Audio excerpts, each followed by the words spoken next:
my channel, welcome back to my channel. My name is Avipsha and I upload videos about the books that I read. Last video was a readathon vlog, which was a weekend vlog that I will link up here.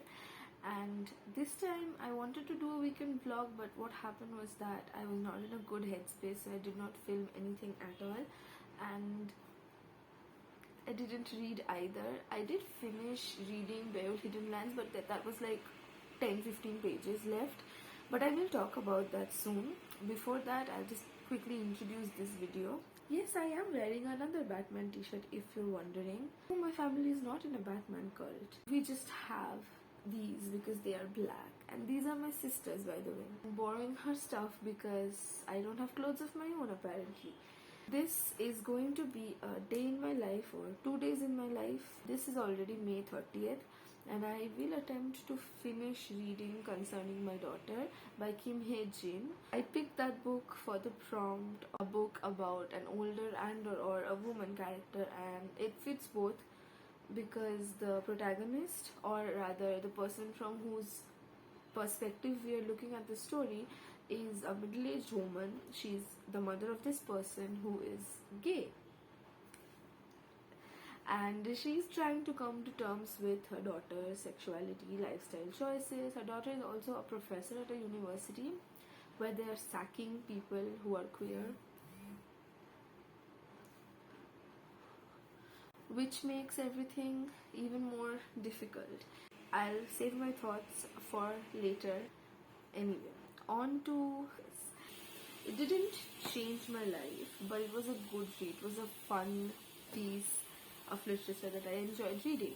This is about Nilza.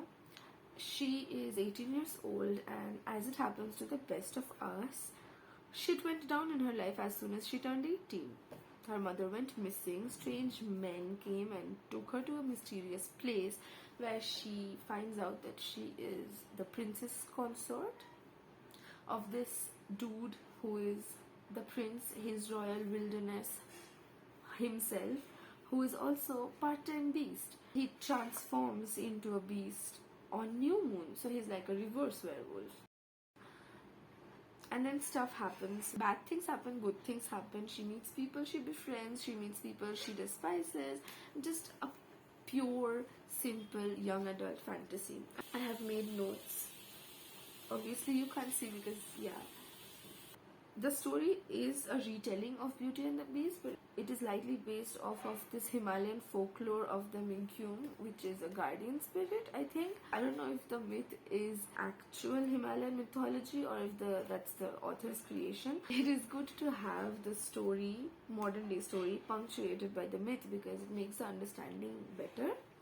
The second thing that I liked was the discussion on racial discrimination. Racial stereotyping is also congruent with the political borders. And oh, by the way, this map is actually a political map. And the fool that I am, I was complaining that this is just a physical map. It is not. It is a political map. It is a full-fledged, properly illustrated political map with borders.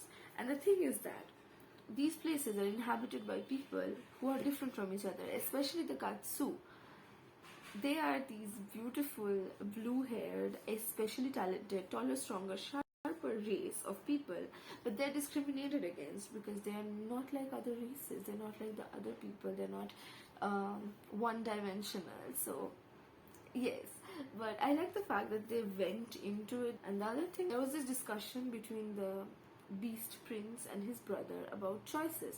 So since these people are very keen on superstition, older prince, he was like, it would have been better if we had choices and didn't just blindly follow superstition.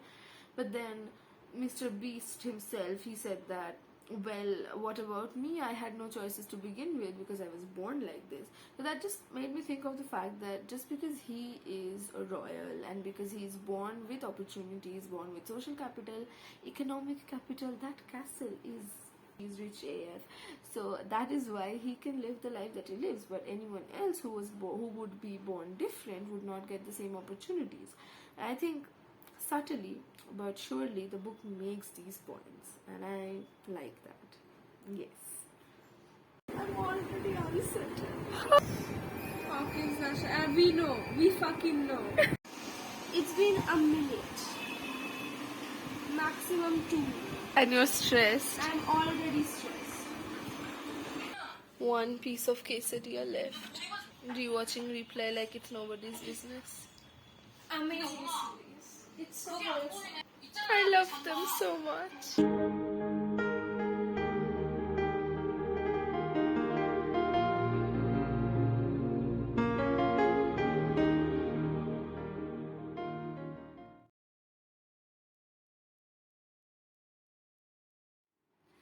Hi.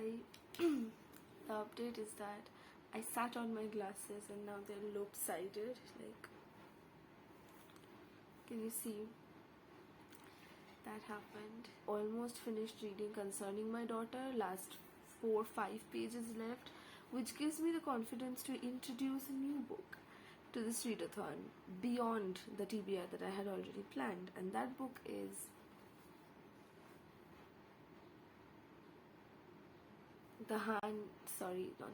the White Book by Han Kang. I have read Han Kang's work previously, and Human Acts is probably one of the most moving pieces of modern literature that I have ever read. She has this talent to write about human suffering and death in a way which is beautiful but not creepy.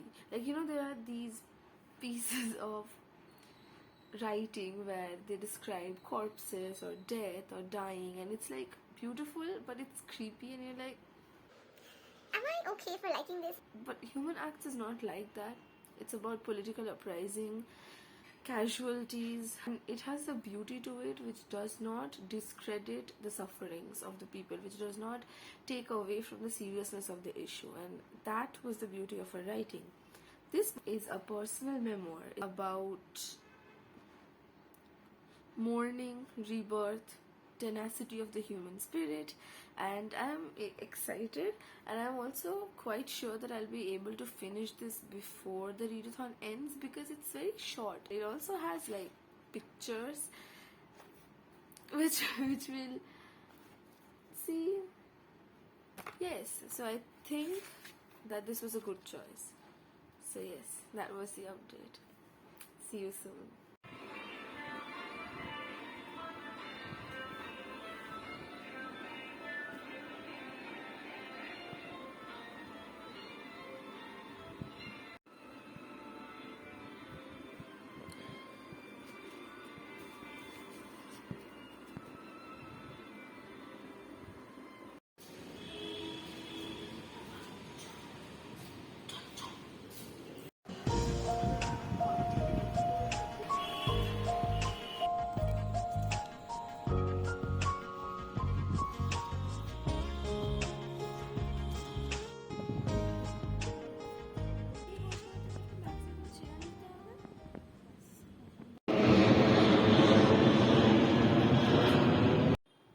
Hello, this is an update from my breakfast.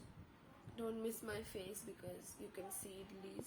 Monday is Idli day and it's great news. I'm working, but during breaks I've been reading the White Book, and it is really a fast read which I don't like. I want to savor this. I've gotten this far, and like it's one of those books which you want to get back to, which you will revisit many times in your life when you want like writing advice and stuff like that, because I find myself marking stuff which I will be referring to later, which I will actually learn from. Like Kang's writing, as I already mentioned, brilliant. I don't have words.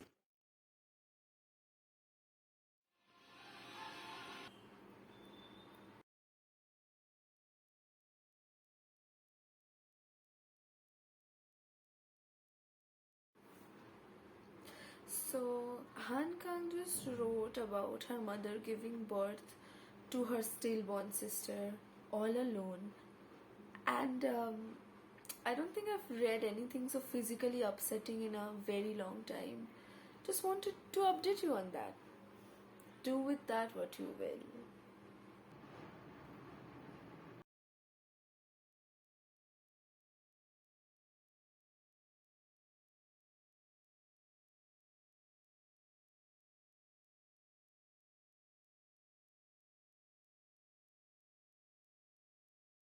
writing is surprising. It's poignant. It's very subtly beautiful. While she's talking about revolution, massacre, bloody bloodbath, she just makes it sound pretty. The prose, it was so masterfully crafted. It's so beautiful. But then you're like, it was also extremely impactful because I know what went down. She has a way of tricking you into reading about difficult stuff. I think, I don't know if that's the correct way to say it, but yes. And That needs to go in the fridge. Thank you, Moyo.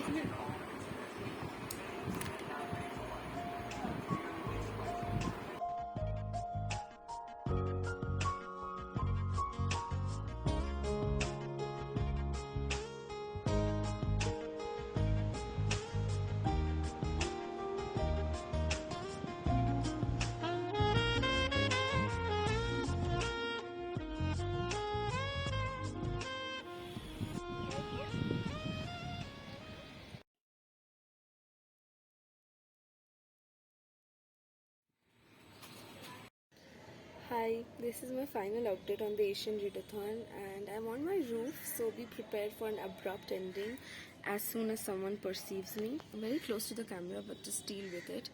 The angle was giving me anxiety, so I will talk to you like this now. Basically, it's from the perspective of the middle-aged lady, who I will call her Ajuma. And the thing is that if you're like me, whose blood boils at the slightest negative remark from anyone about anyone coming out because of personal reasons, then you should read this. Because we have the tendency to, and I can understand why, because of personal reasons, we have the tendency to actually chalk off anyone who does not respond enthusiastically as homophobic. That is not always the case, and this book actually talks about that. So Ajuma, she's not actually saying that you're the devil. She's saying that she's worried about her daughter being lonely when she dies. She's worried about her daughter not having a partner that will stay with her forever. And obviously marriage is a sham, but throughout the story, we see Ajuma grow slowly closer to the partner of her daughter, and that is the best thing in the book for me. But what I actually love the book for is the fact that it's very nuanced and it showed very well how green the daughter and her mother are actually very alike. But because of generational gap and socialization, different ways of socialization, they don't see eye to eye, they don't understand each other, but both of them are just the same people fighting for the rights of others, and it's so frustrating that they don't get each other. I have more thoughts, more coherent thoughts, but those I will save for the wrap up. And basically, I just wanted to end the video here because it is May 31st. It is actually the 1st of June, and I'm a liar.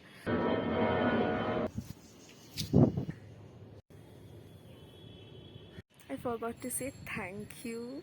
Thank you for watching and staying with me. Despite the infrequent uploads and the incoherent thoughts, you are much appreciated. I hope you can hear me over the wind because I'm not recording this again.